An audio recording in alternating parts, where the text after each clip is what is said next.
कदाचित ती माझ्या व्याख्यानानंतर इथून ऐकवण्याची व्यवस्थापन करू.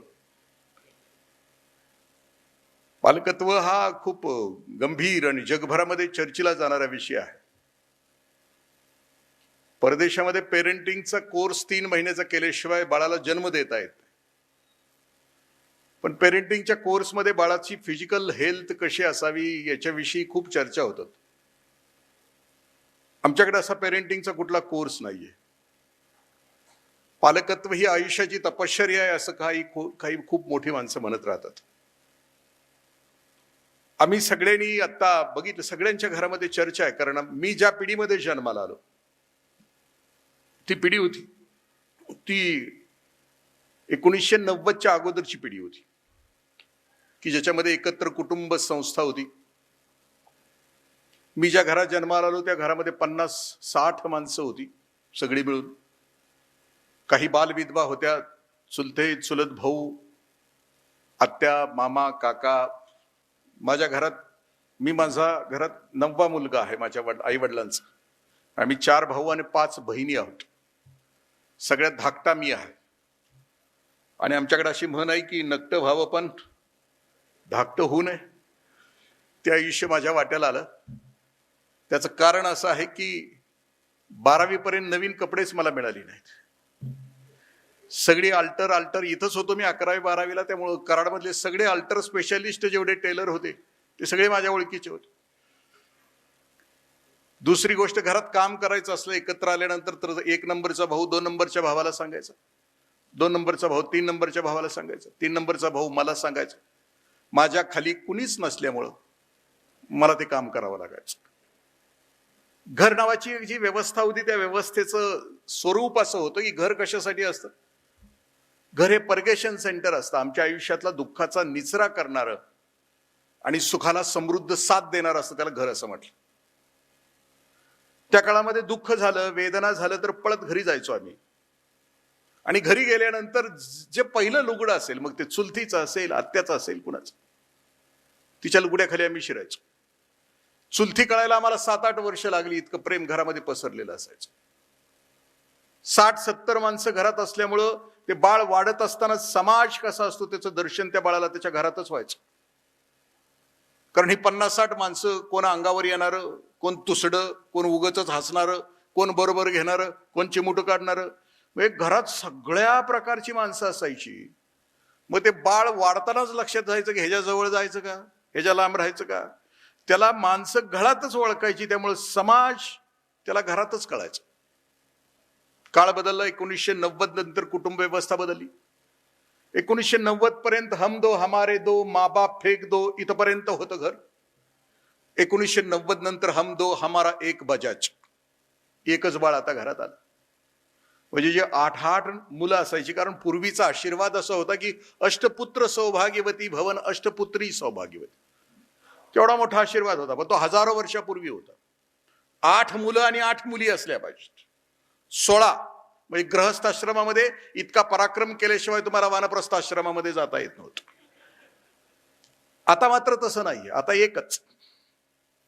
आणि मग हे एकाची वाढ करत असताना खूप मोठ्या चिंता आहेत. 8-9 म्हणजे 16 मुलं सांभाळताना आई वडिलांना जेवढा त्रास झाला नाही तेवढा आता एक लेकरू सांभाळताना आई बापांना त्रास होतो. नेमकं याला वाढवायचं कसं? म्हणजे याचं एखादं बाळ वाढवायचं असलं तर त्याची 5 व्यक्तिमत्व पॉवरफुल असली पाहिजे. त्याचं शारीरिक व्यक्तिमत्व, त्याचं मानसिक व्यक्तिमत्व, त्याचं बौद्धिक व्यक्तिमत्व, त्याचं भावनिक व्यक्तिमत्व आणि त्याचं आध्यात्मिक व्यक्तिमत्व. ही 5ही व्यक्तिमत्व एखाद्या माणसाची ज्या वेळेला विकसित होतात त्यावेळेला तो माणूस म्हणून समृद्ध जीवन जगतो. मग हे समृद्ध जीवन जगण्यासाठी त्याला या 5 व्यक्तिमत्वामध्ये त्याचा विकास कसा करायचा, ही आईबापाची कसरत आहे. आत्ताच्या आईवडिलांची कसरत आहे. जरी बाळ घरात असलं तरी सुरू होतं प्रवास आईवडिलांचं. कुठून सुरू होतं ना, आईवडिलांचं नेमकं काम काय असतं? आपल्या लेकराच्या बाबतीमध्ये काम कोणतं असतं? गरुड नावाचा पक्षी आहे. त्या गरुड पक्षामध्ये गरुडाची लग्न करणे, त्या गरुड म्हणे असं 70 वर्ष जगतो. आणि गरुडाची मुलगी ज्या वेळेला लग्नाला येते त्यावेळी ती ठराविक पद्धतीने ओरडते. लग्नाळू गरुडाची पोरगी ठराविक पद्धतीने ओरडते. कारण गरुडाच्यात असतं ते स्वयंवर असतं. गरुडाच्यात कांदा पोहे नसतं, मग बोलून दाखव, मग गाणं म्हणून दाखव, मग चालून दाखव, असलं नसतंय गरुडाच्यात. गरुडाची मुलगी आपला नवरा स्वतः निवडते. आणि ती निवडते कशी, की तिला ज्या वेळेला लग्न करण्याची इच्छा असते त्यावेळेला मी आता सांगितल्याप्रमाणे ती ठराविक पद्धतीनं ओरडते. ओरडले की तिच्या भोवती लग्न करायला इच्छुक असणारी लग्नाळू गरुड पोरं तिच्या भोवती जमतात. MPSC झालेली, UPSC झालेली, पारेषण मधली, वितरण मधली, की ज्यांची नोकरी गॅरंटेड आहे. कारण बाकीच्या ना कुठं आहे, आता मी माझ्या गावामध्ये बघतो 35-35 वर्षाची 100-100 पोर आहेत शेती करणारी, पोरगीच कोणी द्यायला तयार नाही. आई वडिलांची गंमत अशी आहे की पोरगी द्यायची तर नोकरदाराला, मग आपल्या पोराचं काय? आपल्या पोराला पण पोरगी देणारा आईबाप तसाच विचार करतोय ना. त्यामुळे ते तसेच अडकलेले. मग आता ज्या वेळेला ह्या मुलीला लग्न करायचं आहे त्यावेळेला गरुडाला जर जगायचं असलं तर त्याच्यामध्ये क्षमता लागते. ती क्षमता कोणती आहे की ती त्याच्या पंखामध्ये असते, ती त्याच्या भरारीमध्ये असते. गरुड ज्या वेळेला उंच आकाशामध्ये असतो त्यावेळेला त्याला त्याचा आवडता पदार्थ आहे जहरीला नाग, विषारी नाग हे गरुडाचा आवडता पदार्थ आहे. आता आवडता पदार्थ कशाला म्हणायचं? गळ्यापर्यंत टाचून खाल्ल्यानंतर ज्या पदार्थाचं नाव घेतल्याबरोबर जिभेवर टचकन पाणी येतं त्याला आवडता पदार्थ म्हणायचं. पांढरा रस्सा, तांबडा रस्सा, टाचून हाणलेलं असलं तरी, दम बिर्याणी नुसतं म्हणलं तरी जिभेवर टचकन पाणी.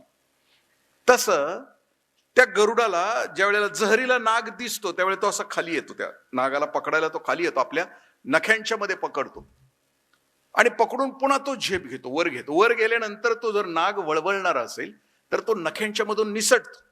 निसटल्यानंतर तो खाली खाली खाली यायला सुरुवात होतो. गरुडाची नजर मोठी तीक्ष्ण असते. त्या नजरेने तो बघतो की आता तो नाग खाली जमिनीवर पोहोचणार आहे, त्याच्या अगोदर तो खाली येतो. जप दिशी त्या नागाला पकडतो आणि पुन्हा झेप घेतो आकाशामध्ये. ती त्याची क्षमता आहे गरुड, त्याच्या पंखामध्ये ताकद आहे, त्याची नजर तीक्ष्ण आहे. मग ही गरुडाची मुलगी आपला नवरा निवडताना तशीच निवडते. MPSC आणि UPSC ची परीक्षा ह्या गरुडाच्या पोरीकडून शासनानं घेतलेली आहे. कारण गरुडाची पोरगी आपला नवरा निवडताना 3 परीक्षा घेते, प्रिलिम, मेन्स आणि इंटरव्ह्यू.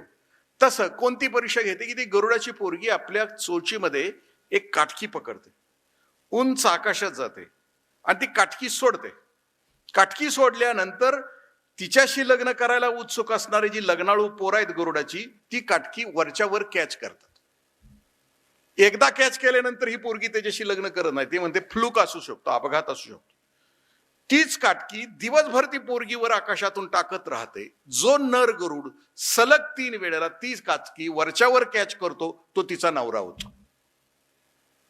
आणि आता दोघांचं लग्न होतं. लग्न झाल्यानंतर प्यार किसी से और शादी किसी से असं नसतंय त्यांच्यामध्ये. ते आता लग्न झालं की शेवटपर्यंत दोघ जण निभावतात. मग आता पुढचा प्रश्न येतो की लग्न झाल्यानंतर मग आता घर कुठं बांधायचं? 1 BHK, 2 BHK, कुठल्या भागात जायचं? मग दोघं मिळून घर निवडतात, घराची साईट निवडतात. समुद्राच्या काठाला उंच खडक, खडकाच्या बाहेर आलेलं झाड, त्या काटेरी झाडावर दोघं मिळून घरटं बांधतात आपलं. त्या घरट्यामध्ये ही गरुडीन पिल्लं घालते.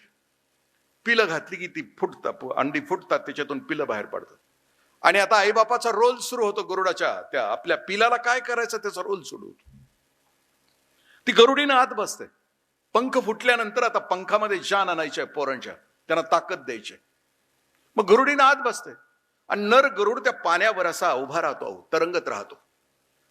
गरुडीन त्या पिलाला त्या घरट्यातून असं बाहेर ढकलते. ढकललं की गुरुत्वाकर्षणानं ते पिल्लू खाली खाली येतं. दोघं मिळून आपल्या लेकराला चेअर करतात, त्याला प्रेरणा देतात. पंख पसर, घे झेप, मार भरारी. आई वडील त्या पोराला सांगतात पसर पंख, पंखामध्ये ताकद येऊ दे. पण गुरुत्वाकर्षणानं ते पिल्लू खाली येतं, समुद्राच्या पाण्यामध्ये बुडतो. समोरून घार येते, त्या पिलाला पकडते, पुन्हा वर आणते, पुन्हा घरट्यात. हा खेळ आई बाबांचा दिवसभर सुरू असतो की जोपर्यंत पिलू स्वतःच्या पंखामध्ये जान घेऊन उडत नाही तोपर्यंत आई बाबा त्याला प्रेरणा देत असतात. हा आई बापाचा रोल आहे. आता आम्ही सगळेजण माणूस नावाच्या जातीमध्ये आई बापाचा रोल सुरू होतो. तो कुठून सुरू होतो?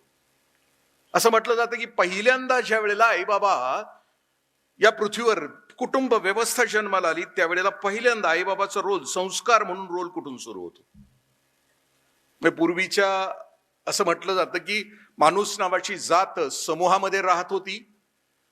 त्यावेळी त्याला भुका नव्हत्या, दोनच भुका होत्या. एक पोटाची भूक होती, एक शरीराची भूक होती.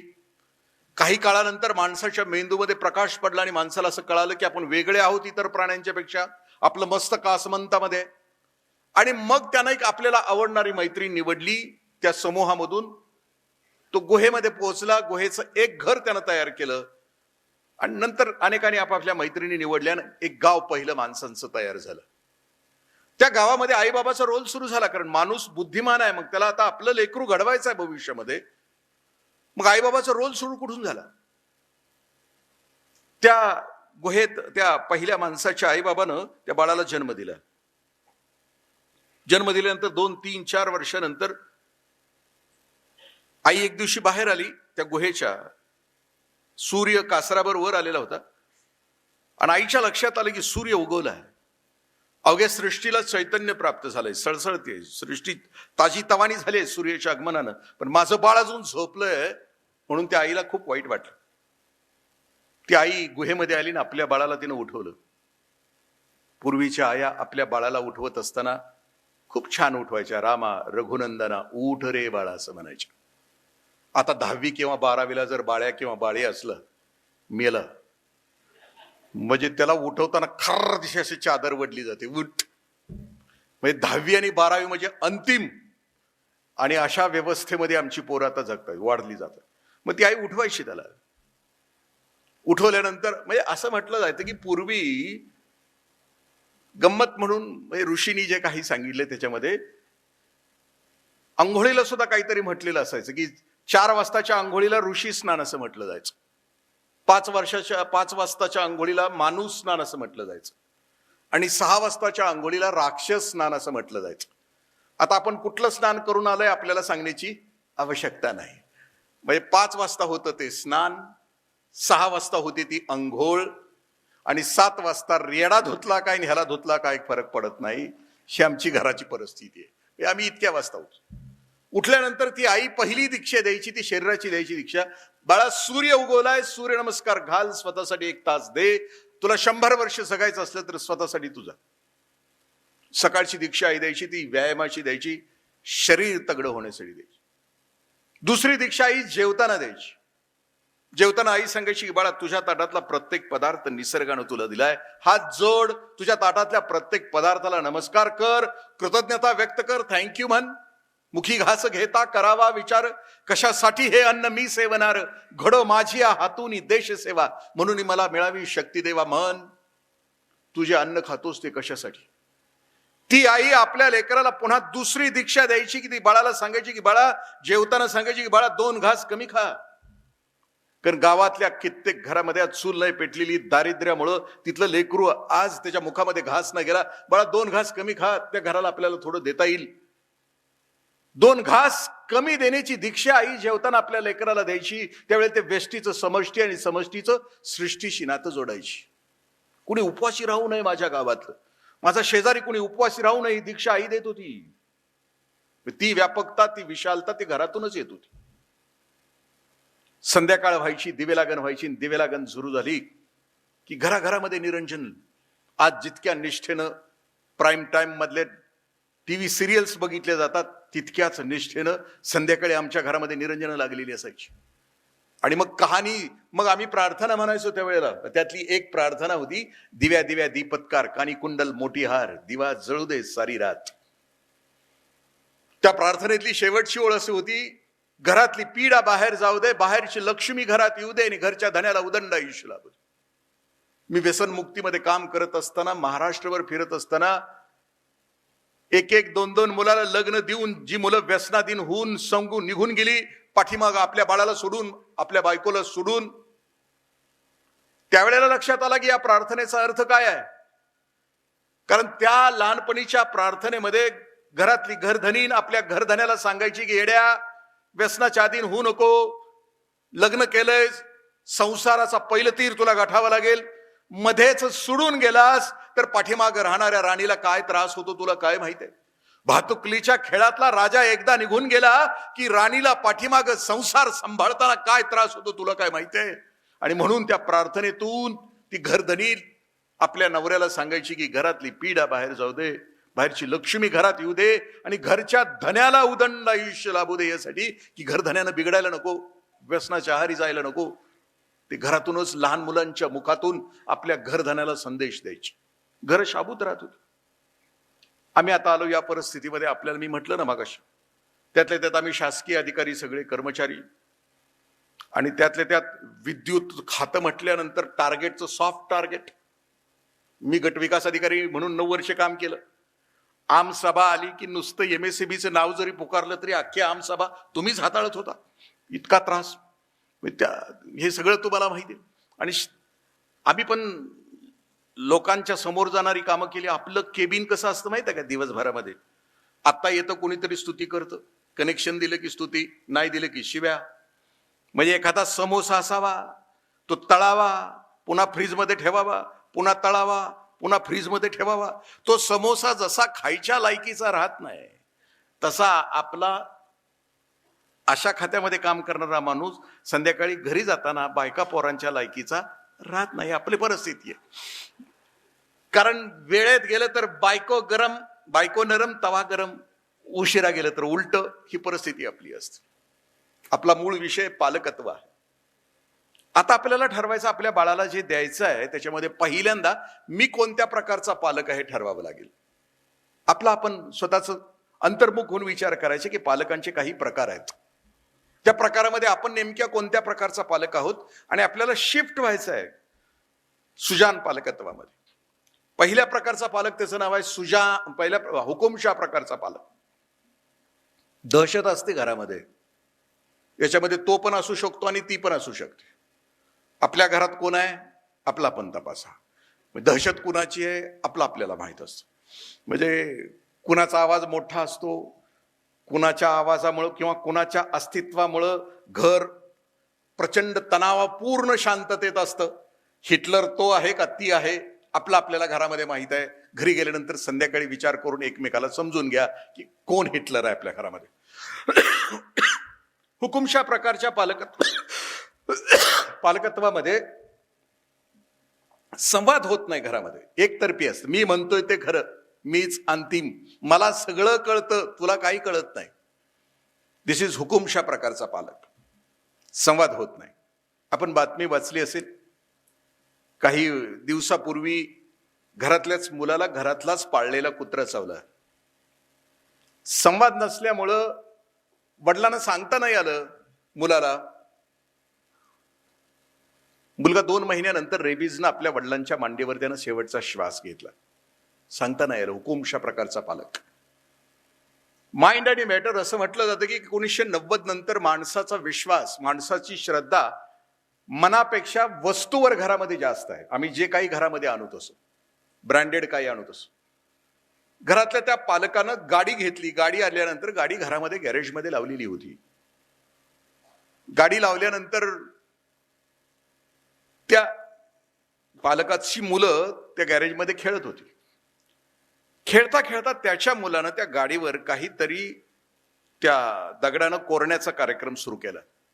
बाप बाहेर आला. त्याच्या लक्षात आलं की गाडी महागाईची नवी घेतली, पोरग त्याच्यावर काय खरकटतंय, काय रेखाटतंय. म्हणून राग आला. न बघताच त्यानं मारायला सुरुवात केली. राग इतका भयानक होता कारण त्या गाडीवर प्रेम खूप होतं, पोरावर दाखवता आलं नाही त्याला. मुलाला ऍडमिट करावं लागलं. ऍडमिट करून परत आला तो आणि घरी वर चढून जात असताना बघितलं की पोरानं गाडीच्या वर नेमकं लिहिलंय काय बघावं म्हणून त्या बापानं बघितलं गाडीकडं, तर त्याच्यावर लिहिलेलं होतं आय लव्ह यू पप्पा. पण उशीर झाला होता. आपण हुकुमशाह प्रकारचे पालक आहोत का घरामध्ये? कारण काळ खूप बदललाय. जनरेशन झेड आणि आता जनरेशन अल्फा आहे. आता जी पोरं आहेत मांडीवर ती जनरेशन झेडची पोरं आहेत. जनरेशन अल्फा खूप गतिमान आहेत, विलक्षण आहेत, खूप बुद्धिमान आहेत. पुस्तक वाचायची चुकून कुणाला सवय असेल तर होमो डेस नावाचं पुस्तक आहे. होमोसेपियन होमो डेस. इवान हरारे नावाचा अमेरिकेचा लेखक आहे. त्यानं या पिढीचं, येणाऱ्या पिढीचं वर्णन त्याच्यामध्ये केलं. दुसऱ्या प्रकारचा पालक आहे, त्या पालकाचं नाव आहे भित्रे पालक.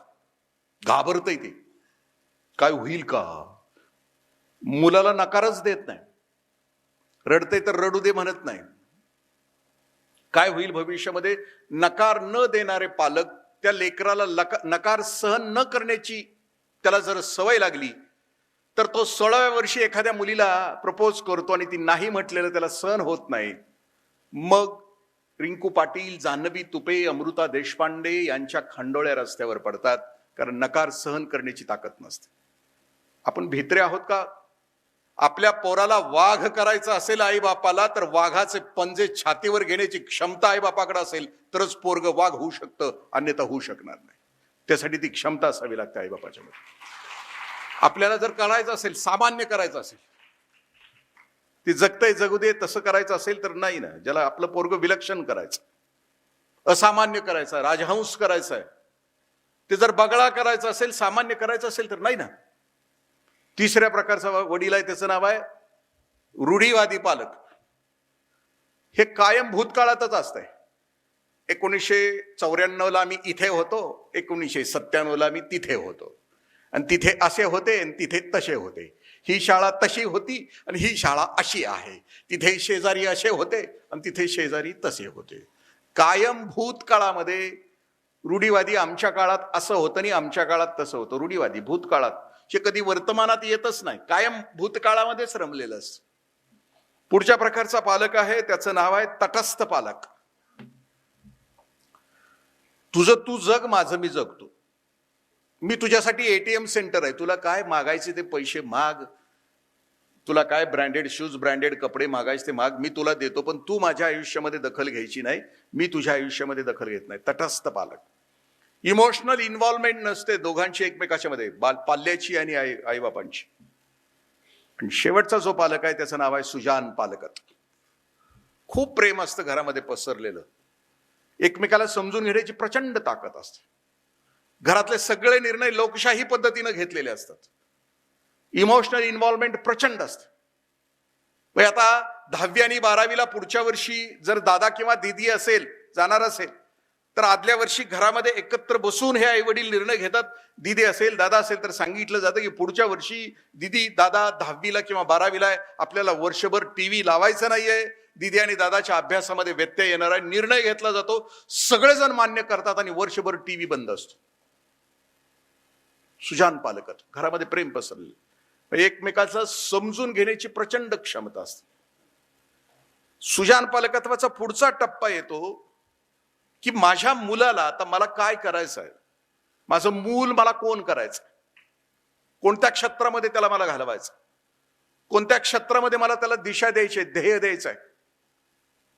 आई वडील म्हणून आपल्याला निर्णय घ्यायचा असेल, ज्याला सुजान पालकत्व आपण म्हणतो आहोत, त्या पालकत्वामध्ये मला माझा मुलगा हॅपी हवाय, मला खुश हवाय का पैशानं मोठा हवाय, मला माझा मुलगा नोटा छापायची मशीन करायचा आहे का रात्रंदिवस त्याच्या आयुष्यातला आनंद तो उपभोगतो आहे, सुखानं भोगतो आहे.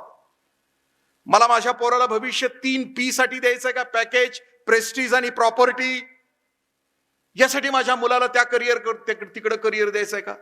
त्याचं पॅकेज मोठं असेल, त्याचं प्रेस्टीज, खोटं प्रेस्टीज, आता कुठलं प्रेस्टीज घेऊन बसलाय, पॅकेज, प्रेस्टीज आणि प्रॉपर्टी, या 3 कारणासाठी मला करिअर द्यायचं आहे का माझा मुलगा त्याच्या आयुष्यामध्ये तो खुश असला पाहिजे.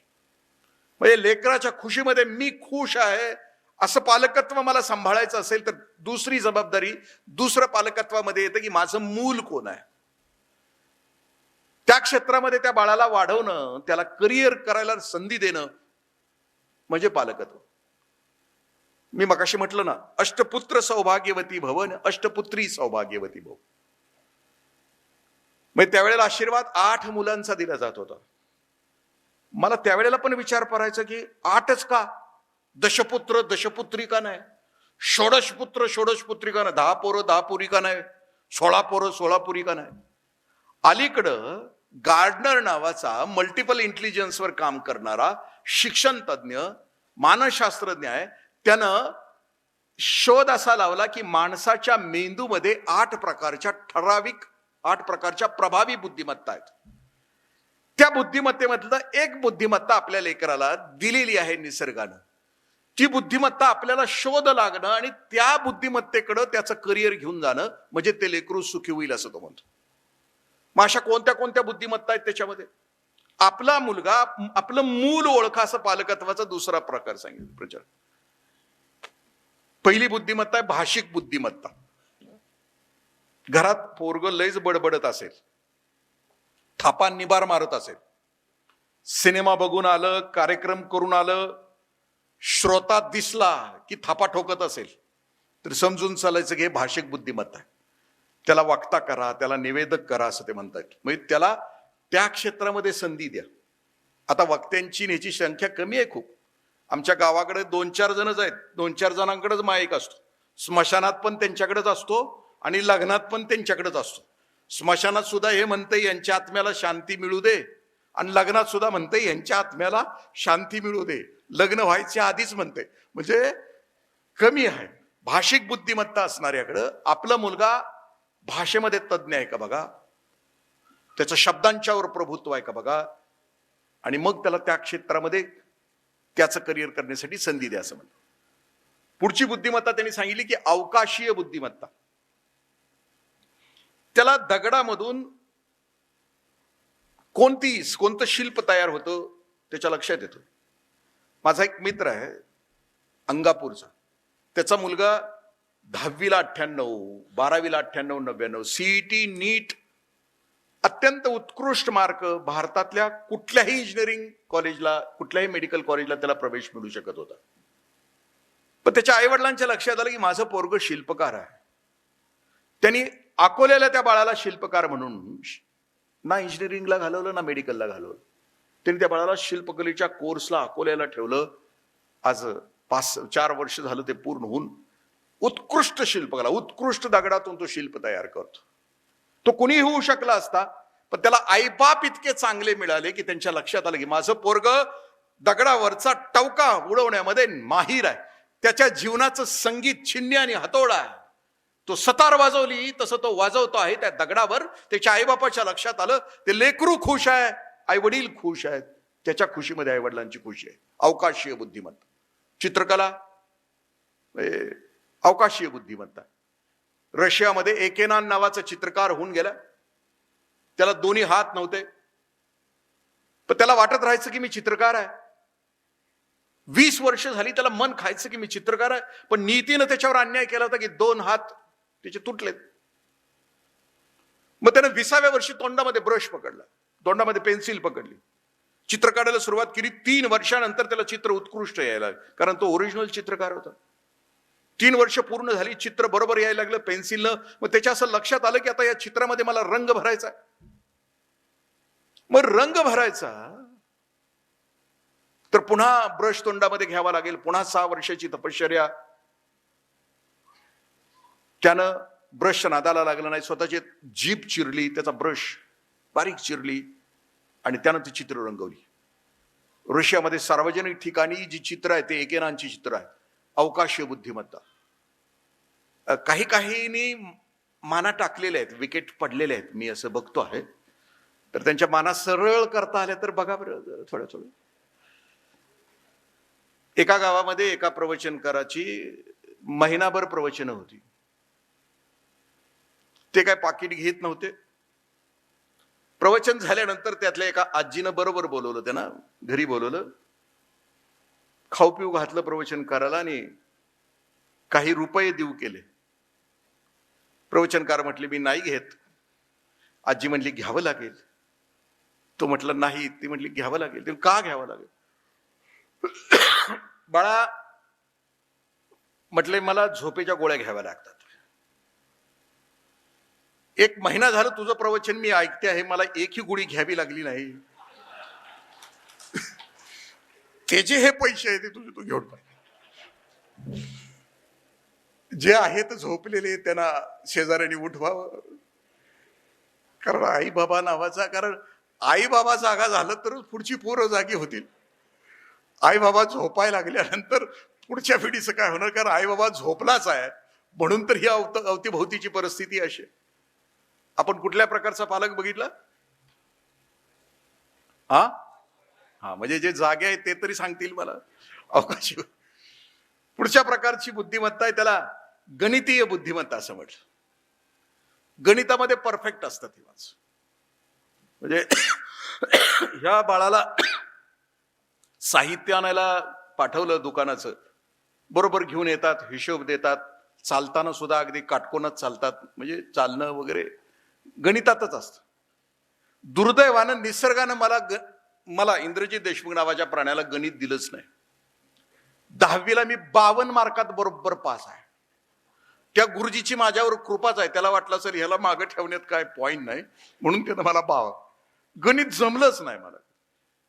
असं कोणी जर ओळख करून दिलं की हे गणिताचे प्राध्यापक, हे गणिताचे शिक्षक, मी असं आश्चर्यचकित होऊन त्यांच्याकडे बघतो की जणू हे परग्रहावरून आलेत का काय. इतकं मला आश्चर्य वाटतं त्यांचं, कारण गणित हा विषय जमतच नाही मला. गणितीय आपल्या लेकरामध्ये गणित असेल तर तो त्या क्षेत्रामध्ये वेल्लोरला पाठवायचं, तिकडं पाठवायचं, म्हणजे त्याला त्या क्षेत्रामध्ये त्याची गती मिळेल. पुढची बुद्धिमत्ता आहे त्याला संगीतीय बुद्धिमत्ता असं म्हटलं. ते घरात बसलं, टेबलवर बसलं तरी टेबल वाजवते, उगच पिटी वाजवते, बाथरूमला गेलं तर उगच गाणं म्हणते. समजून चालायचं की संगीतीय बुद्धिमत्ता त्याच्याकडे आहे, त्यानं त्या क्षेत्रामध्ये. कार्तिकी गायकवाडच्या आई वडिलांना कळालं की माझ्या लेकीला गळा दिलाय निसर्गानं. ती जर माझ्यासारख्या करिअर ओरिएंटेड आई वडिलांच्या पोटी जन्माला आली असती कार्तिकी, लातूर पॅटर्न, कोटा पॅटर्न, 2 वर्ष MCQs, घरी सणाला न येता येता छापून छापून छापून कदाचित ती नोटा छापायची मशीन झाली असते. पण आई वडील त्यांच्या लक्षात आले की माझ्या लेकीला निसर्गानं गळा दिलाय, ती गायिका झाली तर ती सुखी होईल, गायिका म्हणून ती गाणं म्हणायला लागली तर समोरच्या रसिक प्रेक्षकांना सुखी करेल. आई वडिलांच्या लक्षात आलं, आई वडिलांनी तिला गायिका केली, निसर्गानं तिला दिलंय गाणं. आता मी जर गाणं म्हणायला लागलो तर तुम्ही थांबाल का? मला दिलंय नरड, आणि नरड गाऊ शकत नाही, गळा गात, आणि नरड्यानं त्याच्या आयुष्यामध्ये गळा होण्याचा प्रयत्न केला तर ती त्याच्या आयुष्याची बर्बादी असते. आणि हे मी माझ्या आयुष्यामध्ये केलेलं आहे. मी शिरोळा गटविकास अधिकारी असताना त्या काळात 1993 साली अजित कडकडे तरुण होते, आणि त्यावेळेला ते नरसोबाच्या वाडीला महिन्याच्या पहिल्या गुरुवारी आपली कला सादर करायला यायची. आपण कधी नरसोबाच्या वाडीला गेला असेल तर या बाजूला घाट आहे, पलीकडे गौरवारचा घाट आहे. हजारो रसिक श्रोते बसायचे ऐकायला अजित कडकडे ना पहिल्या गुरुवारी. जागा मिळायची नाही, तालुक्याचा अधिकारी असल्यामुळे पुढे बसायला मिळायचं, म्हणजे काय नसलं तर तेवढं तरी मिळतं म्हणून पुढे बसायला मिळायचं. जेव्हा अजित कडकडे गायला सुरुवात करायचे की निघालो घेऊन दत्तांची पालखी वाटवळणाची आवाज पहाडी, आणि हे सुरू झालं की अंगावर शहारे यायचे, पंचगंगेच्या पाण्यावर तरंग उठायचे. गाणं ऐकलं आणि 2-3दा ऐकल्यानंतर तिसऱ्या वेळेला मला बी वाटलं मला बी गायला यायला पाहिजे.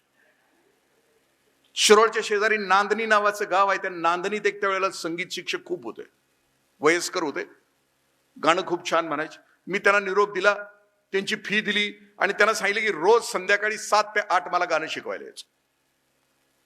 ते मला गाणं शिकवायला यायचे रोज संध्याकाळी 7 ते 8. नाथरायांचा एकच अभंग मला 1 महिनाभर शिकवत होते.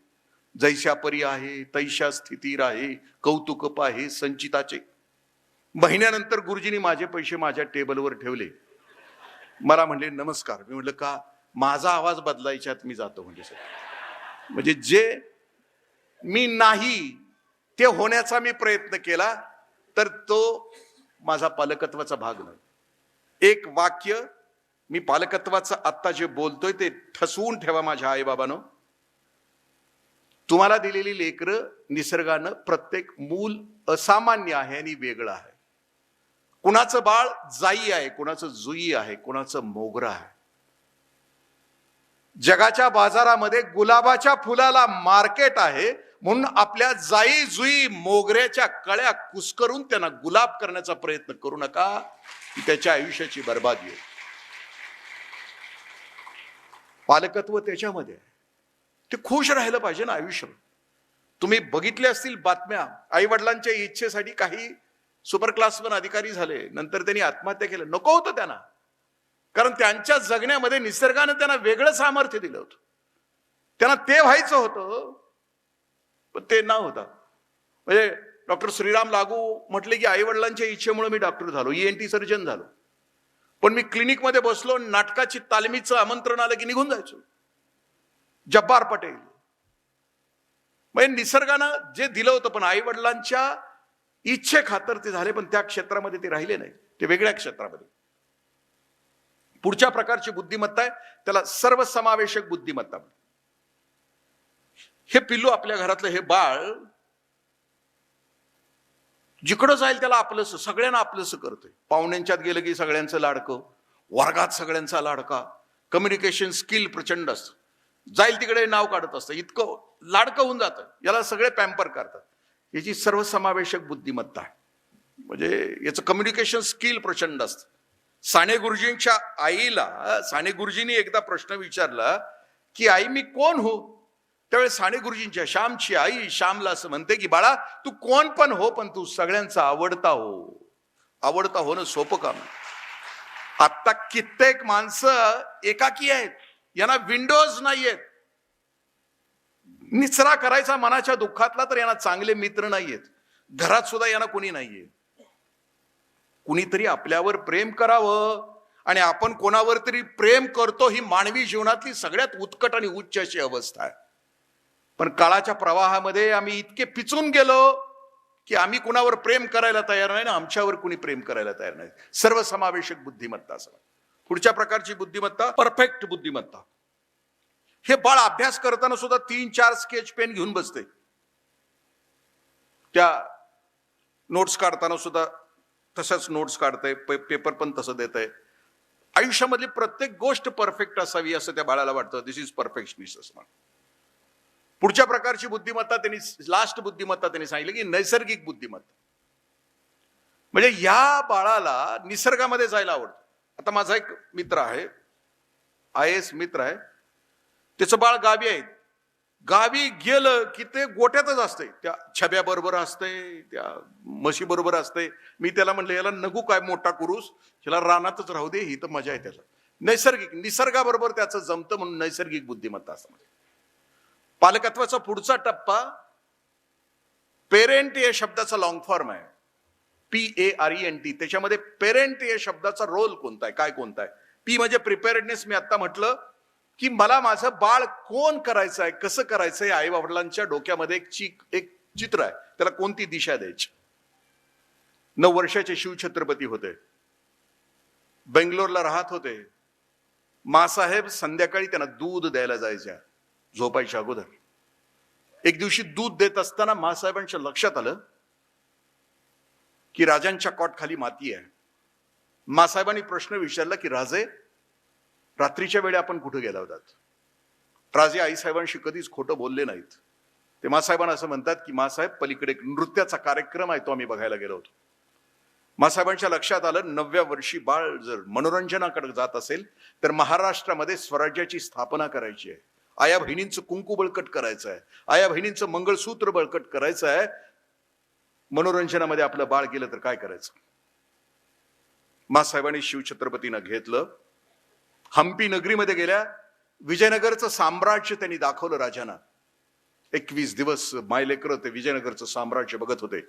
आता महाराष्ट्रामध्ये यायचं होतं तर विजयनगरच्या हम्पी नगरीमध्ये त्या वर टेकडीवर त्या सुवर्ण संध्याकाळी या आईनं, महाराष्ट्राच्या आईनं महाराष्ट्राच्या लेकराला एक दीक्षा दिली, वयवर्ष 9. त्या असं म्हणतायत, राजा इथं विजयनगरच्या साम्राज्यामध्ये 240 वर्ष इथल्या राजाने असं राज्य केलं की इथं स्त्रियांना सन्मानानं वागवलं जात होतं. इथं चोरी होत नव्हती, इथं दरोडा होत नव्हता, इथं कुणी उपवाशी राहत नव्हतं. इथं असं माणसं स्वराज्य इथं नांदत होतं.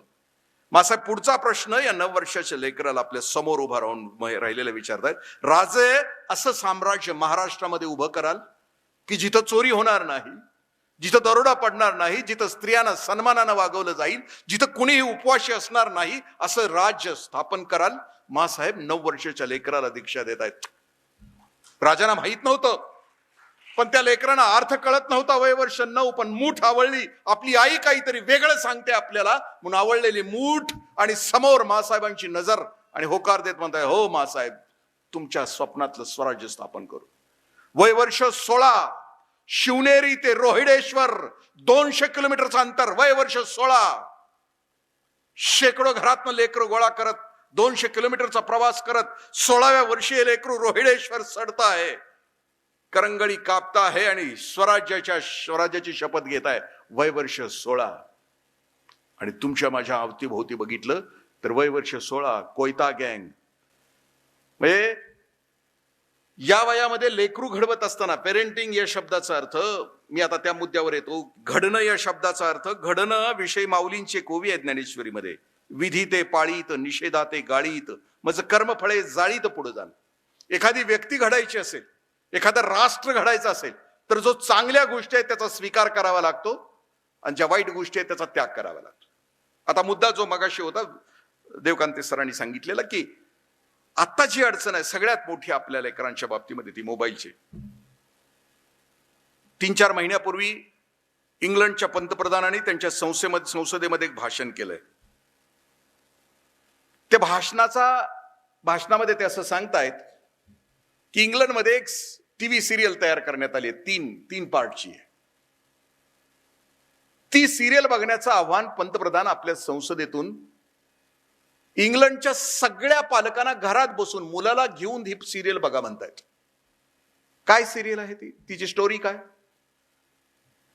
14-15 वर्षाचा मुलगा शाळेतला आपल्याच वर्गातल्या मुलीचा भोसकून खून करतो. हा खून का करतो म्हणून सायकोलॉजिस्टची टीम, शिक्षण शास्त्रज्ञाची टीम बसवण्यात येते आणि मग शोध सुरू होतो की का खून करतो, खुनाच्या पाठीमागचं कारण कोणतं. आणि मग त्या सिरियल मध्ये असं दाखवण्यात आलंय की 19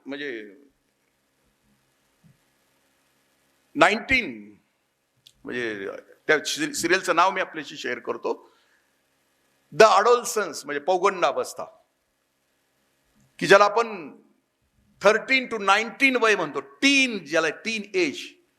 त्या टीन एज मधली मुलं जी आहेत, ते सिरियल मध्ये असं दाखवले की 10-11 वर्षाचं मूल झालं की त्याला सेपरेट खोली तिथल्या इलाइट क्लासमध्ये दिली जाते.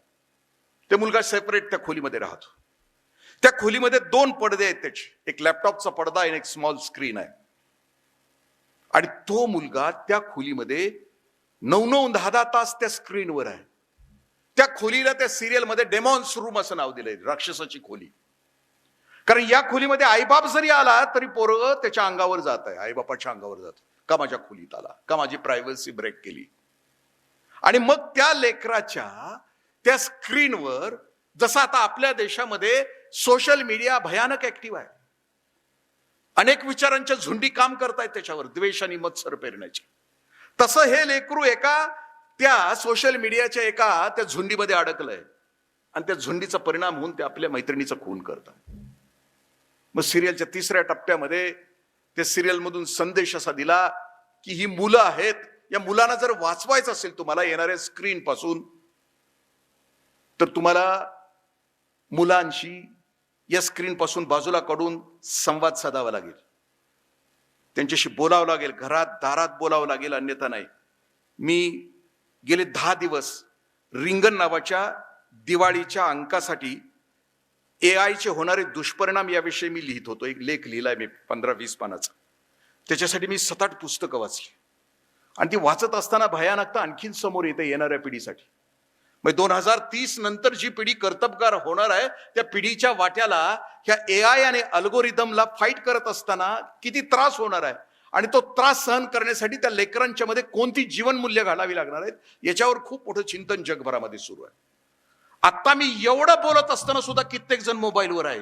ज्या मोबाईलवर मी जीव ताणून बोलतोय, म्हणजे इतकं सिरियसनेस आहे आपल्याला आपल्या आयुष्यात. मी बोलतोय ज्या विषयाविषयी, त्याच विषय इतके नासून गेलेलो आहोत आम्ही त्याच्या. म्हणजे त्या विषयानं आमचं अख्खं आयुष्य, भविष्यातल्या पिढीचं अख्खं आयुष्य नासवून टाकायला झालंय. हिंसा, घृणा, द्वेष, मत्सर तुमच्या माझ्या पोरांच्या मध्ये आली कुठून? 4थीची पोरं मुंबईमधली 4 पोरी आपल्याच वर्गातल्या एका पोराचा खून करतात, त्याचे 3 तुकडे करतात आणि वर्गातल्या डस्टबिन मध्ये टाकतात. कशाचा परिणाम आहे? अहिल्यानगरमध्ये 8वीतलं पोरग 10वीतल्या पोराचा खून करतं. कुठून येतं हे सगळं? ही हिंसा, ही घृणा, हा द्वेष, हा मत्सर येतोय कुठून? आणि मग त्याच्यासाठी आईबाप म्हणून आपलं कोणतं कर्तव्य राहतं? मी आता माझा मोबाईल आणलेला नाही, माझा बऱ्याच वेळेला मोबाईल बंद असतो. माझ्याशी अनेक लेकरं महाराष्ट्राशी जोडली गेलेली आहेत, पण माणसात आलं की मी मोबाईल बंद ठेवतो, कारण माझं तुमच्यावर प्रेम आहे, जिवंत माणसांच्यावर प्रेम आहे. कोणतरी 200-300 किलोमीटरवरून मला मेसेज करतंय किंवा 200-300 किलोमीटर मला फोन करतंय, त्याच्याशी माझं काही नातं नाही. जिवंत देव माझ्या समोर असताना कुठं 200 किलोमीटरवर? त्याच्या आयुष्यात काय सुनामी येणार नाही? ते काय वाहून जाणार नाही? कुठंच नाही. मला नाही ना.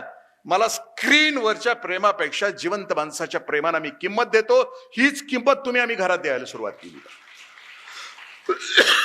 दुष्परिणाम कोणकोणते झालेत? मी 2-3 उदाहरणं देतो आपल्याशी. 2 वर्षापूर्वी एका गावामध्ये मी व्याख्यानाला गेलो होतो. त्या दिवशी सकाळीच 10वीतल्या मुलानं आपल्या आईचा खून केला होता.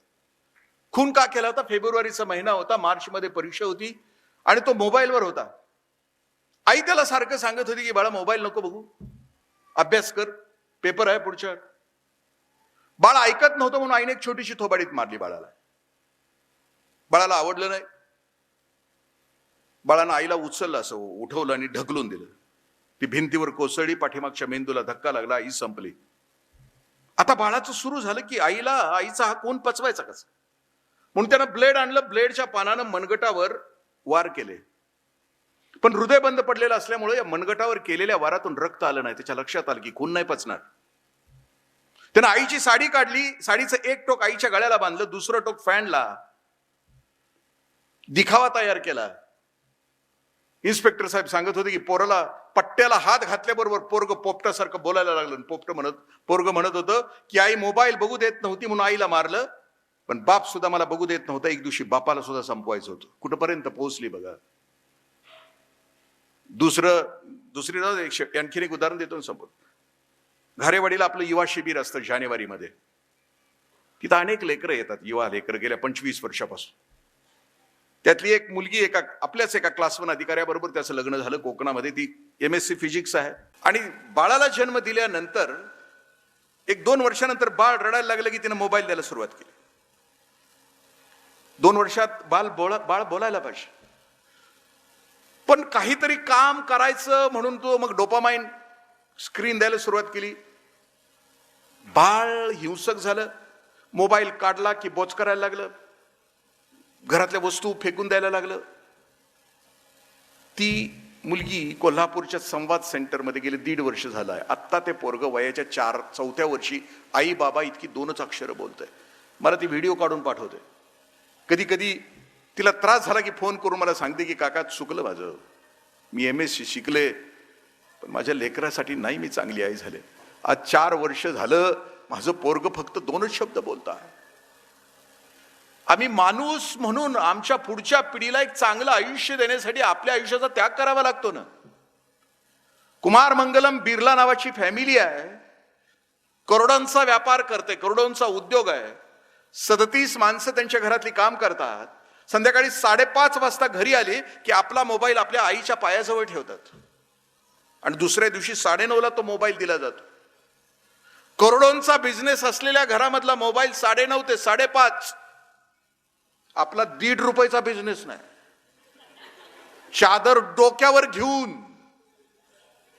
मी सावधानतेचा इशारा आई बापांना देतो.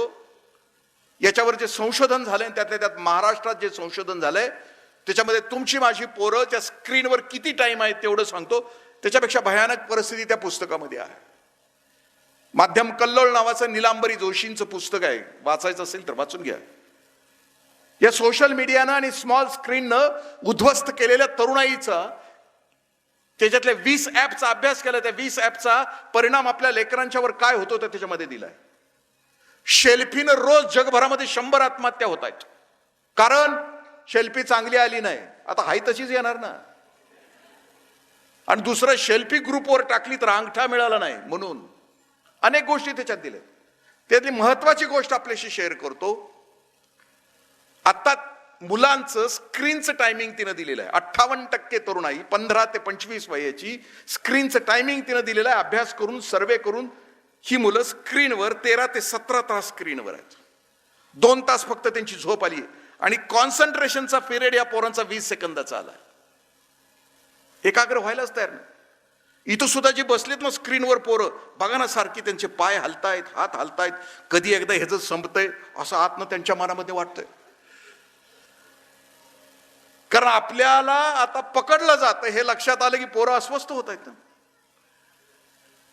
आपल्याला त्यांना पर्याय देता येईल का? म्हणजे आणखीन एक आपल्या सगळ्यांच्यासाठी हे मोबाईल जे बंद करत नाहीत ना अजून एवढं सांगून सुद्धा, त्याला एक रोग झालाय, त्याला म्हणायचं नो मो फोबिया नावाचा रोग आहे.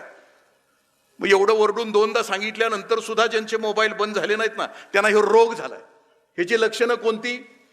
कोरोनामध्ये खोकला की ठोकला, शिंबूडवर वडला की घराच्या बाहेर काढला, ही ती कोरोनाची लक्षणं होती. तशी नोमोफोबियाची लक्षणं कोणती? घरातनं बाहेर पडलंय, 5-6 किलोमीटर गाडी गेली आणि ह्याच्या ध्यानात आलं मोबाईल घरात राहिलाय, गाडी माघारी मुरगाळली तर समजून चालायचं रोग झालाय. मोबाईल दुसऱ्याचा वाजलाय, ह्यानं मोबाईल आपल्या उगाचच हात लावतोय, रोग झालाय. मोबाईल खिशात आहे ना 5 मिनिटात 5 वेळेला उगाचच हात तिकडे गेला, समजून चालायचं की गिऱ्हाईक बाद झालेला आहे.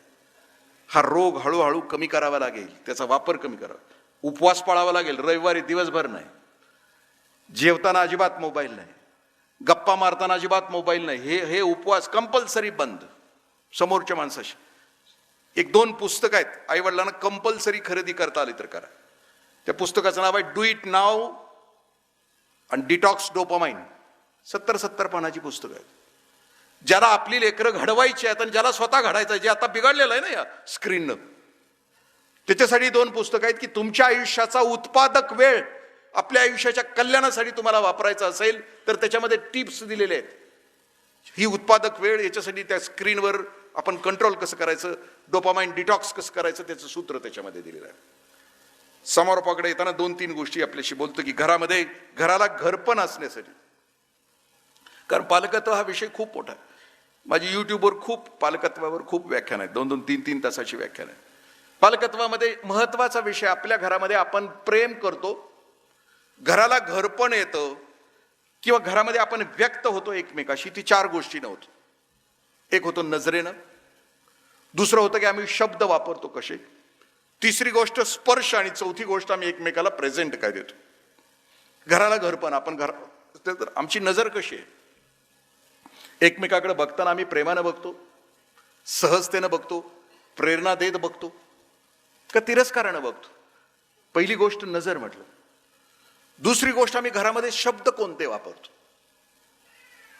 म्हणजे बॉसचे काही प्रकार आहेत आपल्याकडे. बॉस 4 प्रकारचे बॉस असतात. सुस्त बॉस म्हणजे हे चालताना सुद्धा असं चालतं की का जन्माला आलाय असं वाटतं. बसलं खुर्चीत तर तसंच बसतंय ते. सही करताना सुद्धा शिक्का उलटा असला तर उलटी सही करतंय, इतकं ते सुस्त. त्रस्त प्रकारचा बॉस असतो, त्रस्त. ह्याच्या केबिन मध्ये गेले हे वस्कन अंगावर येत असते, याला काय चावलेलं असतंय कुणास ठाऊक. हे मी सांगत असताना एकमेकाकडे बघू नका, कारण आणि हे वर्णन चुकून कुणाला लागू पडत असेल तर तो योगायोग समजावा. तिसऱ्या प्रकारचा बॉस ज्याला व्यस्त आहे, उगाच व्यस्त असल्यासारखं दाखवतो. उगं मोबाईल कानाला लावल, 2दा टॅबलेट घेईल, इकडं तुरु पळल, तिकडं तुरु पळल, कोण विचारत नसते याला, ही व्यस्त. आणि मस्त बॉस असतो, त्याला कळतं माझ्या सहकार्यामध्ये, माझ्या समोरच्या कर्मचाऱ्याच्या मध्ये कोणती ताकद आहे, कोणतं सामर्थ्य आहे, त्या सामर्थ्याचा विकास तो करतो, तो असतो बॉस. तू चीज बडी आहे, मस्त मस्त मस्त प्रकारचा बॉस असतो. मी असं म्हटलं की त्याला शब्द कोणते वापरतो. आपली मुलं आपलाच शब्द उच्चारतात बरोबर, आपण जे वापरतो ना शब्द. आता अधिकाऱ्याला शक्यतो सवय काय असते, भच्या 12 खाड्याच्या शिव्यानं सगळ्यांना बोलवायचं. आता मी भच्या 12 खाड्याची कुठली शिवी नाही, मी गाढवा नावाचे शब्द, आपलं सोपी सभागृहाला शोभेल अशी मी गाढवा म्हणतोय. घरात बायकोला पण गाढवा म्हणतोय, पोराला पण गाढवा म्हणतोय. पोरानं गाढव बघितलेलं नाहीये, गाढव काय त्याला माहित पण नाही. पण एक दिवशी माझ्यासारखा अधिकारी रविवारी गाढवा म्हणून अख्ख्या जगाला गाढवा म्हणणारा असा अधिकारी घरात मध्ये बसलाय, नाही तर त्याचं पोरग घरामध्ये आहे. आणि तो एकदा वडिलांच्या बरोबर त्याने एसटीनं पण प्रवास केलाय. मग नांदलापूर टिंग नांदलापूर आलं. कंडक्टर बोलतोय त्यानं ऐकलेलं आहे, ज्याला उतरायचं त्यानं उतरा. कालेपाटा आला, ज्याला उतरायचं त्यानं उतरा. पोरग आता ह्याची एसटी चालू होती आणि एसटीत ते आता गाढवा शब्द वापरत. ज्या गाढवाला टिंग, ज्या गाढवाला खाली उतरायचं त्यानं उतरा, ज्या गाढवाला बसायचं त्यानं बसा. टिंग, ज्या गाढवाला उतरायचं त्यानं उतरा. बापाच्या लक्षात येते की कार्ट शिवी देते आणि माझीच देते. ते उठतंय, पोराला हाणतंय निबार 5-6 मिनिटं. हाणून झाल्यानंतर पुन्हा आपल्या जाग्यावर येऊन बसतंय. पोरग निरागस आहे. ते राग लगेच सोड. आपली मुलं निरागस सटकन राग सोडून देतात. पण नवरा बायकोचा राग विचित्र असतो. महिना अनबन बोलतच नाहीत. पूर्वी तर अवघडच होतं. आता निदान व्हॉट्सअपमुळे मेसेज तरी देत आहेत. नाहीतर मध्येच पूर्वी पोराला मध्ये घातलं जायचं, स्वयंपाक करून ठेवलाय गिळून जा असं मध्ये असावं. आता मेसेज आला आहे. त्या पोरग उठतंय, निरागस आहे, विसरते, ते उठतंय, त्याची पुन्हा गाडी चालू होते. ज्या गाडवाला बसायचंय त्यानं बसा, ज्या गाडवाला उतरायचंय त्यानं उतरा. आत्ताच एका गाडवामुळे गाडी 10 मिनिटं लेट झाली. आम्ही जे शब्द वापरतो घरामध्ये तेच शब्द ते लेकरू वापरतो. तिसरी गोष्ट स्पर्श. स्पर्श हे पालकत्वातलं सगळ्यात श्रेष्ठ असं अस्त्र आणि शस्त्र आहे. दुःखाच्या वेळेचा आपला स्पर्श वेगळा असतो, सुखाच्या वेळेचा वेगळा असतो. म्हणजे मी लातूरला होतो, 3 दिवस सलग व्याख्यान होती माझी. मी एका डॉक्टरांच्या घरी उतरलो होतो. खूप मोठे डॉक्टर. ते सकाळी 6ला खाली जायचे, संध्याकाळी 8ला वर यायचे. बॅटरी डिस्चार्ज झालेली असायची. वर आले की ते आईला मिठी मारायचे. 5 मिनिटं आईच्या कुशीत जायचे. आईच्या कुशीत घुसळून आईच्या कुशीत बाजूला झाले की ते सकाळी जेवढे चार्ज झालेले असायचे तेवढे चार्ज व्हायचे आईच्या स्पर्शाने. जगातला सर्वश्रेष्ठ चार्जर या जगामध्ये कुठला असेल तर तो आईचा स्पर्श आहे. तुमच्या आमच्या आयुष्यामध्ये घडत असताना तुम्ही आठवा ना, मी 12वीला नापास झालो. मी घरी गेलो. मला वाटलं वडील आता मारणार, पण वडिलांनी मला जवळ घेतलं, माझ्या कपाळाचा पप्पी घेतली. ते म्हणले नापास झाला म्हणून काय झालं, अजून आयुष्य पडलंय. माझ्या वडिलांनी तो स्पर्श मला केला नसता कधीच आयुष्य संपलं असतं. स्पर्शामध्ये प्रचंड ताकद आहे. ऋषी तर असं म्हणतात की जोपर्यंत तुम्ही आईबाप आहात, तुमची लेकरं तुमच्या सोबत आहेत, रोज तुमच्या लेकराला मिठी मारा, दिवसातून एकदा त्याच्या केसाचा वास घ्या, ते दीर्घायुष्य होईल. कारण त्या स्पर्शामध्ये प्रचंड टॉनिक, प्रचंड हार्मोन्स, प्रचंड एन्झाइम्स आहेत की जी तुमच्या लेकराला ऊर्जित अवस्था देते. स्पर्श. द लास्ट, आठवणीनं आम्ही एकमेकाला काही प्रेझेंट वस्तू देतो का, प्रेमाची वस्तू देतो आठवणीनं. ती दिली तर ती टचिंग असतात, ती लक्षात राहतात लोकांच्या. पूर्वी आपल्याला 11वीला एक धडा होता, जुन्या माणसांना आठवत असेल. त्या धड्यामध्ये त्याचं तिच्यावर प्रेम होतं आणि तिचं त्याच्यावर प्रेम होतं. त्याचं तिच्यावर प्रेम यासाठी होतं की तिला केस खूप लांब होते, सुकेशिनी होती ती. कुणाला कोणाचं काय आवडेल सांगता येत नाही. आपलं बघा, मग लग्न झाल्यानंतर पहिला वाढदिवस होता. मुलखाचं दारिद्र्य. आता नवऱ्याला भेट काय द्यायची, मग घरात बसून ती विचार करते की काय द्यावं नवऱ्याला. ती आरशासमोर उभी राहते. तिच्या लक्षात येते की माझ्याकडे देण्यासारखे केस आहेत. असं म्हटलं जातं की रामायणामध्ये प्रभू रामचंद्रांच्या वडिलांनी, राजा दशरथांनी एक केस पांढरा झालेला बघितला, एक. आणि त्या दिवशीच त्यांनी निर्णय घेतला की प्रभू रामचंद्रांना राज्याभिषेक करायचा. राजा दशरथांनी एक केस पांढरा झाल्याबरोबर आरशात बघितल्यानंतर आपल्या पुत्राचा राज्याभिषेक करायचं ठरवलं. आता सगळे केस पांढरे झाले, उडून गेले, तरी दशरथ राजा प्रभू रामचंद्रांच्याकडे आपलं राज्य द्यायला तयार नसतो. त्या सुकेशिनीच्या लक्षात आलं की मला केस देता येतात, पैसे मिळतात. तिनं केस दिले, पैसे मिळवले, घ्यायचं काय वस्तू. तिनं पहिल्या भेटीमध्ये आपल्या नवऱ्याला एक घड्याळ दिलं होतं आणि त्या घड्याळाचा पट्टा खूप जुना झाला होता. आपल्या आयुष्यातलं सगळं पहिलं आपल्याला आठवतं, मरेपर्यंत, मरताना सुद्धा आठवतो. सगळं पहिली भेट वस्तू दिली. मग तिने ठरवलं की आता या केसाचा जो पट्टा जुना झालाय तो पट्टा घेऊन यावं. पट्टा घेऊन आली. संध्याकाळी तो घरी आला, जेवण झालं. केस विकून तिनं आणलेला पट्टा आपल्या नवऱ्याच्या हातात दिला. नवऱ्यानं घड्याळ विकून तिच्यासाठी कंगवा आणला होता. केस तिचे चांगले देता येईल असं टचिंग. आपल्याला माहिती आहे आपल्या पोराला काय आवडतं, कुठला पदार्थ आवडतो, कुठला रंग आवडतो. आपल्या पोराला माहिती आहे आपल्या लेकराला काय आवडतं. अनमोल लेकरू निसर्गानं तुमच्या माझ्या पोटी एक ट्रस्टी, एक विश्वस्त म्हणून आपल्या पोटी जन्माला घातलं. त्याला काय आवडतं, कपडे कोणते आवडतात, रंग कोणते आवडतं, त्याला काय आवडतं. जगाच्या बाजारामध्ये आम्ही इतके मशगूल झालो आहोत की लाख मोलाची दिलेली दौलत आमच्या पोटी विश्वस्त म्हणून त्याला काय आवडतं आपल्याला माहित नाही. काय द्यावं, राग राग राग राग करत असतो त्याचा. आपल्या मनाप्रमाणे वागलं तरच बरोबर, नाही वागलं तर शिव्या शाप. अरे त्याला मारायचा अधिकार कोणी दिला. खलील जिब्रान असं म्हणतो की तुमच्या पोटी जन्माला आलेली पोरं तुमच्या पासून झालीत, ती तुमची नाही आहेत. त्याचे मालक नका होऊ, त्याचे पालक व्हा.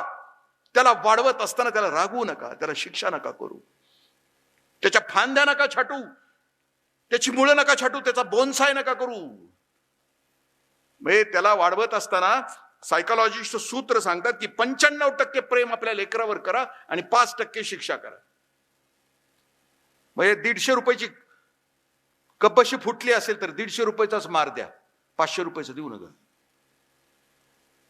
दुसऱ्याचं लेकरू घरात आलं त्याच्याकडनं कपशी फुटली की तुम्ही काय म्हणता, असू दे लहानच आहे. मग ते म्हणतं मी कोण होतो. असं नको ना वागायला आपल्या पोरांच्या समोर. पुढची गोष्ट समारोपाला येताना मी सांगेन की एक गझल घरी गेल्यानंतर ऐका. कुटुंब संस्थेविषयीची गझल आहे, पंकज उदास यांनी गायलेली आहे. आपल्या घराकडे डोकावून बघा पाठीमागं. त्या गझलमध्ये अबू बखरी नावाच्या शायरनं ती गझल लिहिली, पंकज उदासनी गायली आहे. सुख दुःखता एक अपना अपना होया बेगाना म्हणून. तो शायर सांगतो की पंजोबाच्या वेळेला आमची कुटुंब आम्ही सगळे सुखी होतो. बरेच चूल पेटत नव्हती 2 दिवस, पण कोण कुणाशी खोटं बोलत नव्हतं, सुखी होतो आम्ही.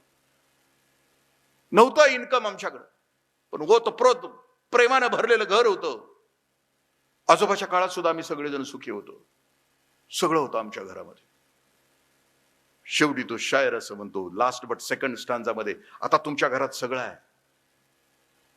खाली कार्पेट आहे, वर झुमरं आहेत, ब्रँडेड शूज, ब्रँडेड कपडे, ब्रँडेड मोबाईल, ये दिल मांगे मोर, सगळं तुमच्या घरात आहे. आर यू हॅपी, तुम्ही सुखी आहात. तो प्रश्न विचारतोय. आणि मग मध्ये 2 मिनिटाचा पॉज आहे. तर 2 मिनिटाच्या पॉज मध्ये जो कॅमेरामन आहे तो मोठा हुशार आहे. हे गझल सुरू असताना ते 1.5-2 मिनिटाच्या पॉज मध्ये तो कॅमेरा एकदा त्या सभागृहातल्या पालकांच्या चेहऱ्यावर एकदा टाकतोय आणि पालकांच्या मांडीवर बसलेल्या लेकरांच्यावर एकदा टाकतोय. पंकज उदासना शेवटचा स्टांजा उचलत असताना पहिल्या ओळीचा त्रास होतोय, कारण ते पण पालक आहेत आणि त्यांच्या लक्षात येतं की आपल्या पोरांच्या वाट्याला आपण चांगलं जग नाहीये सोडलं. आता 2 कारणासाठी जग आम्ही तयार केलंय. कन्झम्पशन अँड कॉम्पिटिशन मध्ये जग आणलंय आम्ही. म्हणजे खा प्या आणि मजा करा, eat drink and be happy. मज्जाच मज्जा म्हणजे जगणं. आणि स्पर्धा, घाणेरडी स्पर्धा. सुजित कुट्टन नावाचा चेन्नईचा मुलगा धावण्याच्या स्पर्धेमध्ये पहिला आला आणि त्यावेळेला त्याचे वडील आयसीयू मध्ये शेवटचा श्वास घेत होते. चेन्नईमध्ये त्याच्या हातात मेडल असताना त्याच्या वडिलांनी शेवटचा श्वास सोडला. आणि त्यावेळेला चेन्नईमध्ये पालकत्वावर शेकडो संवाद भरले प्रत्येक शाळेमध्ये की सुजित कुट्टन त्यावेळेला कुठं असायला पाहिजे होतं, मैदानावर का आयसीयू मध्ये आपल्या वडिलांच्या शेजारी त्यांच्या कपाळावरून हात फिरवत कुठं असायला पाहिजे होतं. कोणतं जीवन मूल्य सुजित कुट्टन मध्ये असायला पाहिजे होतं, पालकत्वाच. जिंकणं. आज आमची लेकरं आम्ही त्या शाळेमध्ये घातली की ज्या शाळेमध्ये जास्त मोठे कार्यक्रम होतात, त्या रॅम्पवर येणं, खालून मग किस फेकणं. अरे कोणतं, म्हणजे अख्खं जग म्हणजे सेलिब्रिटी म्हणून करायचंय का आपल्या पोराला? सेलिब्रिटी म्हणून त्याला वाढवायचंय का? सेलिब्रिटी व्हायला हरकत नाही त्यानं, पण जे दिलं जातंय प्रत्येक गोष्टीला त्याला दिलं जातंय फ्रीडम, ते योग्य आहे का आमच्या लेकरांना देतो आम्ही? आणि आत्ताचं जग भवताल जो आहे ना तो, कारण ही स्टांजातली शेवटची ओळ उचलत असताना तो शायर असं म्हणतो, हे आने वाली नसलो, हे येणाऱ्या पिढ्यानो, आम्हाला तुमच्यासाठी एक जग तयार करायचं होतं. तो बाप म्हणतो आहे, पोरानो, आम्हाला तुमच्यासाठी एक असं जग तयार करायचं होतं. बाळानो, तुम्ही ज्या रस्त्यावरून जाल त्या रस्त्यावर आम्हाला प्रकाशाची बीज पेरायची होती. बाळानो, तुम्ही ज्या रस्त्यावरून जाल त्या रस्त्याच्या डाव्या उजव्या बाजूला आम्हाला सौख्याची उद्यानं तयार करायची होती. आम्ही केलीत आमच्या पोरांच्यासाठी. कोणतं जग आम्ही आमच्या पोरांच्यासाठी तयार केलं? पालकत्वामध्ये बोलत असताना अभयभंग म्हणतात की वाईटांचं जग आम्ही तयार केलंय. आमचं पोरग रोज बघत आहे की असत्याचा विजय होतो आहे, सत्य पराजित होत आहे. वाईटांच्या जगात वाईटच पहिला येतोय. आमचं पोरग बघत आहे. मग त्याला शिकवायचं का की खोटं बोल? त्याला शिकवायचं का बेईमानी कर? मग त्या पोराला शिकवायचं का गद्दारी कर? वाईटांच्या जगामध्ये जर वाईटच पहिला असेल तर आम्ही आमच्या लेकराला काय शिकवायचं? त्याला शिकवावं लागेल जीवनमूल्य. त्याला शिकवावं लागेल चांगुलपणातलं आयुष्य हे सुखकारक असतं, आयुष्याचं खरं यश देणार असतं. कारण तो स्टांजा जसा पुढे सरकतोय, शेवटचा स्टांजा तो म्हणतो की बाळांनो, द्यायचं होतं तुम्हाला. माझा एक वर्गमित्र आहे, सेंट्रल गव्हर्नमेंटमध्ये क्लासमन झाला. 10-15 वर्ष पहिला आम्ही एकत्र भेटायचो. त्यानं बाळ नाही जन्माला घातलं. दोघंच आहेत, नवरा बायको. 30 वर्ष झाली.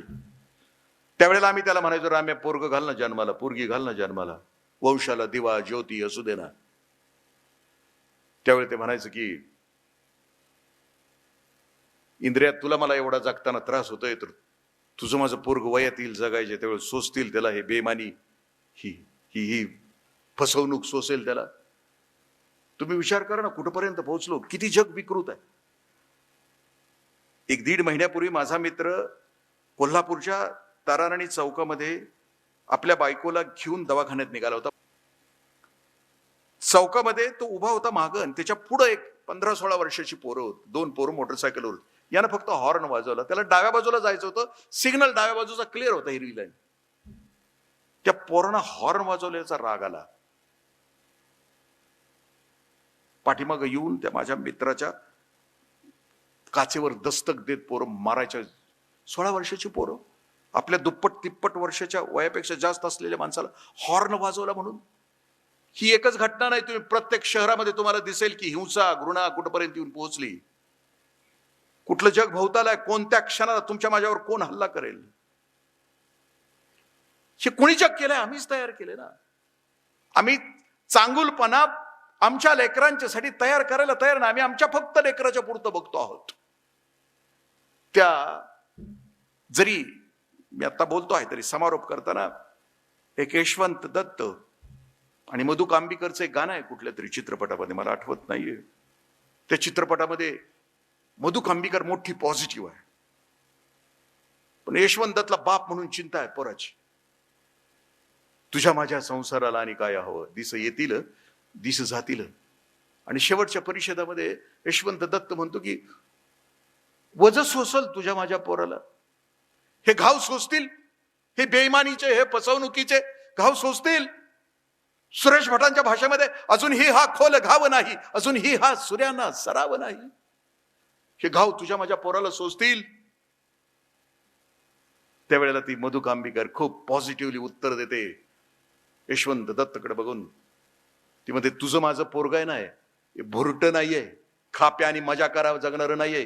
ब्रँडेड शूज, ब्रँडेड कपडे, ब्रँडेड मोबाईल, ये दिल मागे मोर, ह्या खुरट्या सुखासाठी जगणार तुझं माझं पोरग नाही. इवल्याशा पणतीचा इवलासा जीव, परी तो करी साऱ्या अंधाराचा ठावास. किती सुंदर लिहिलंय ते. तुझं माझं पोरग जन्माला येणार आहे ना, तू जगातला अंधार अज्ञान पाप दुरित संपवण्यासाठी जन्माला येणार आहे. ती एकटं जगणार नाहीये, ती अवघ्यांच्या आयुष्यामध्ये प्रकाश निर्माण करणार असणार आहे. आपलं भविष्यातल्या पिढीला आम्ही असं नाही तयार केलं तर 10-15 वर्षानंतर फिरून आपली पोरं आपल्याला विचारतील, हे बाबा कुठलं जग आमच्या समोर दिलंस? का नाहीस केलं जग बाबा? का नाहीस पाणनिवडी झालास? का नाही जीवन मूल्य पेरलीस आजूबाजूला? का भवताल आमच्यासाठी केलास? पोरं आम्हाला प्रश्न विचारतील, त्यावेळी आमच्याकडे उत्तर नसेल. आम्ही जर खरंच पालकत्व जर जपायचं असेल तर या गोष्टीकडे आपण लक्ष दिलं तर बरं होईल. जवळजवळ 1.5-2 तास मी आपल्याशी बोलतो आहे. तुम्ही सगळे शांत आहात. जरी दमबाजी करून काही जणांना त्या मोबाईलसाठी गप्प बसवलं असलं तरी बाकीचे मी शांत चित्तानं ऐकलं. याच्यात माझा कुठलाही पराक्रम नाहीये, कारण मी बोलत होतो ते तुमच्या काळजाच्या तुकड्यासाठी बोलत होतो. कारण तो जगात सगळ्यात मोठा प्रिय वस्तू आहे तुमची, माझी पण वस्तू आहे. मी सुद्धा फिरतो त्यासाठी की माझ्या पोराला एक चांगलं जग मिळावं, चांगला समाज मिळावा, त्याच्या वाट्याला असा समाज यावा की त्याच्यावर प्रेम करावं, त्याला अशी घरं मिळावीत की तो चुलीपर्यंत विश्वासानं जाऊ शकावा अनेक घराच्या मध्ये, त्याचे मित्र आमच्या घरात चुलीपर्यंत येऊ शकावेत, इतका विश्वासाचं जग त्याच्या वाट्याला यावं, यासाठी हा प्रयास आहे. तुम्ही आपल्या कर्तबगारीनं अंधार नाहीसा करता, आमची शेतं भिजवता, पण आता त्याबरोबर हा सुद्धा दिवा नाही लावला प्रत्येकाच्या अंतःकरणामध्ये.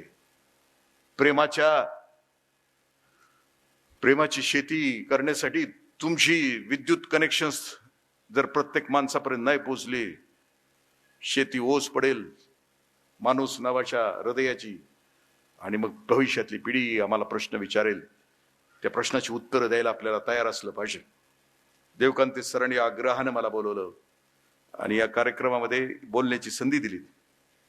आणि अवघ्या नागपूर, ठाणे, इतक्या दूरवरून आपण जी लोक आलात, म्हणजे माझी बहीण नागपूरला दिली, ते भाचा आला की काय बे, ए मामा, ते काय बे म्हणलं तर लक्षात येते हे नागपूरचं मॉडेल आहे.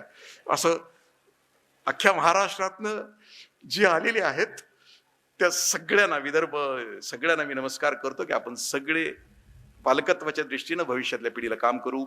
ज्या आया, ज्या बहिणी आलेल्या आहेत, खूप शांत बसलेल्या आहेत, आपल्या पोरांना शांत बसवलेलं आहे, त्यांनाही मनापासून नमस्कार करतो. धन्यवाद. जय हिंद, जय महाराष्ट्र.